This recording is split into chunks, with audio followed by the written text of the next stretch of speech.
Hi friends, please subscribe to Amravati Media and press the bell icon for more latest updates.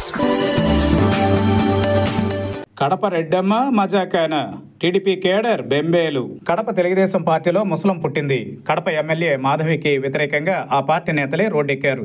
ఇది కడపలో party పరిస్థితిని తెలియజేస్తోంది.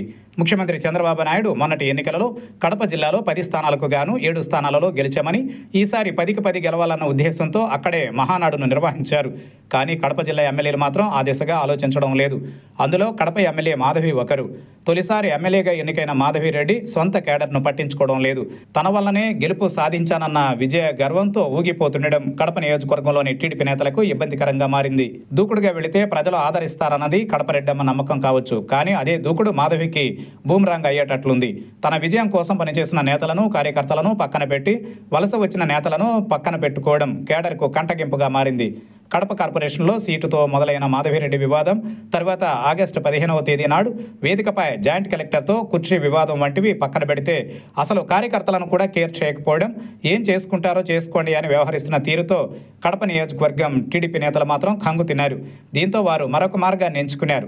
MLA Madhava Reddy భర్త శ్రీనివాసులు రెడ్డి జిల్లా party అధ్యక్షుడిగా ఉండడంతో ఇక నేతలు ఆయనకు తమ బాధలను ఎమ్మెల్యే మాధవిరెడ్డి భర్త శ్రీనివాసులు రెడ్డి జిల్లా పార్టీ అధ్యక్షుడిగా ఉండడంతో ఇక నేతలు ఆయనకు తమ బాధలను మొరపెట్టుకుని ఫలితం లేదని భావించి ప్రత్యామ్నాయ మార్గాలను వెతుక్కుంటున్నారు. అధినాయకత్వంతో ఫిర్యాదు చేయకుండా మాధవికి మంచి బుద్ధిని ప్రసాదించాలని కోరుతూ దేవుని గడపలో వెంకటేశ్వర స్వామికి వినతి పత్రాన్ని అందించారు.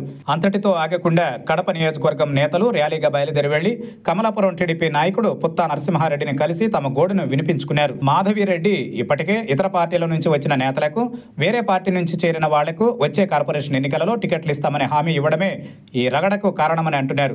మరి మాధవిరెడ్డిని టీడీపీ అధినాయకత్వం కంట్రోల్ చేయకపోతే ఈసారి ఎన్నికలలో టీడీపీ కోల్పోయే మొదటి సీటు కడప అవుతుందనే కామెంట్స్ ఆ పార్టీ నుంచి వినిపిస్తున్నాయి. మరి చంద్రబాబు మందలించి వదిలేస్తారా లేదా ప్రత్యామ్నాయం ఆలోచిస్తారన్నది చూడాలి.